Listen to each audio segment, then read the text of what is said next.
माता पिता का साया हट जाए तो क्या उसको कोई अपना सकता है? क्या उसको कोई प्रेम कर सकता है? क्या उसको कोई अपने घर में रख सकता है? और घर में भी रखेगा तो ये कहेगा कि झाड़ू लगा, पोंछा लगा, घर का काम कर, घर की सेवा कर। अगर तूने घर की सेवा नहीं करी, हमारा काम नहीं किया, तो हम तेरे को रख नहीं सकते हैं। और जब अगर तुमको हमारे पास रहना होगा तो आपको ये काम करने होंगे। और भैया, जिसके पास माता पिता के स्वरूप वाला धन जिसके पास नहीं होता है तो वो निर्धन होता है। और जो निर्धन होता है, निर्धन को गरीब कहा जाता है। और गरीब का तो भैया कोई नहीं होता। गरीब के तो सिर्फ परमात्मा होते हैं, गरीब के तो सिर्फ हमारे ठाकुर जी होते हैं। और कहां तक कहें, गरीबी में कहते हैं कि बनते हैं लाख रिश्ते जब पैसा पास होता है। बनते हैं लाख रिश्ते जब पैसा पास होता है, और टूट जाता है गरीबी में वो रिश्ता जो सबसे खास होता है।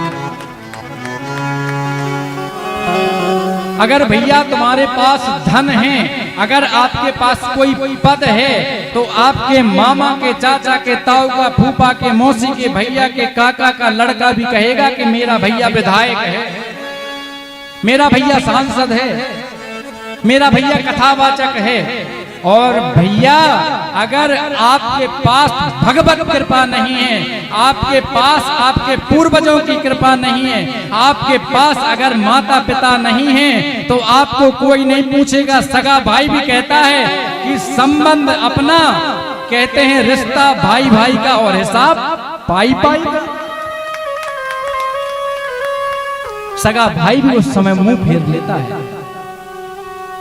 तो महाराज, यहाँ नारद जी को कष्ट हो रहा है कि हमारी माँ हमको छोड़ करके चली गई है।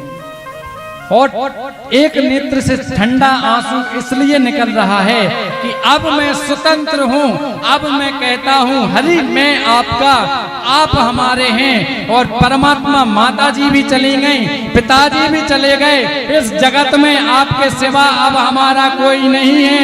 हे दीन बंधु दीनानाथ करुणानिधि भक्त वत्सल, अब आप आओ, पकड़ लो बांह गिरधारी, नहीं तो डूब जाएगी, हमारा कुछ न बिगड़ेगा, तुम्हारी लाज जाएगी।